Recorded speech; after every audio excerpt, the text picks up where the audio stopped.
যে মনে করবে দুনিয়ার সফলতাই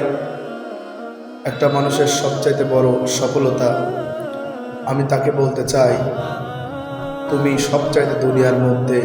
বড় বোকা। তার কারণ হলো ওই ব্যক্তি সফল নয় যে ব্যক্তি দুনিয়াতে লক্ষ লক্ষ টাকার মালিক হওয়ার পরেও যে ব্যক্তি মৃত্যুর পরে জান্নাত পেল না। ওই ব্যক্তি সফল যে ব্যক্তি দুনিয়াতে একবেলা খেয়েছে আর দুই বেলা খায় নাই, বা দুই বেলা খাবার পেয়েছে একবেলা খাবার পায় নাই, রাতের থাকার জায়গা হয় নাই, মাটির উপরে শুয়ে থাকতে হয়েছে, তারপরেও সেই ব্যক্তি নেক আমলে সলিহাত নেক আমল নিয়ে জীবন গড়েছে এবং এই নেক আমল নিয়ে আল্লাহর দরবারে উপস্থিত হয়েছে, আল্লাহ তাকে রাজি খুশি হয়ে জান্নাত দিয়েছেন। সেই ব্যক্তি দুনিয়ার সবচাইতে বড় সফল,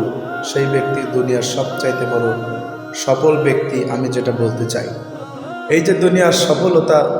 চাকরি না পেলে সফলতা, টাকা পয়সা না হলে, চাকরি না পেলে সফলতা হতে পারে না, টাকা পয়সা না থাকলে সফলতা অর্জন করতে পারে না, এই কথা বলে যে সমস্ত পরিবার, যে সমস্ত মানুষেরা বা মেয়েরা ছেলে পুরুষদেরকে এই কথার দ্বারা আঘাত দেয়, নির্যাতন করে, তাদেরকে উদ্দেশ্য করে আমি বলতে চাই,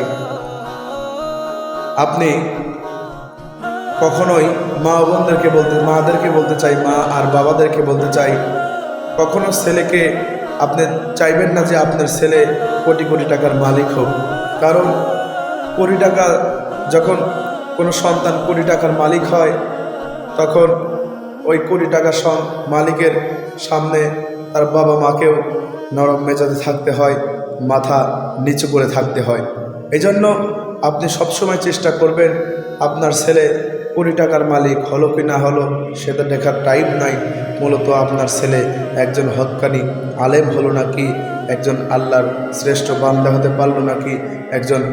আমলে সলিহা ব্যক্তি হতে পারলো নাকি, এই দিকে আপনাকে নজর রাখতে হবে। কোনো ব্যক্তি যদি টাকায় আসক্ত না হয়ে আল্লাহর ভালোবাসায় প্রেমে আসক্ত হয়, তাহলে সেই ব্যক্তি দুনিয়াতেও মা বাবাকে সম্মান দিবে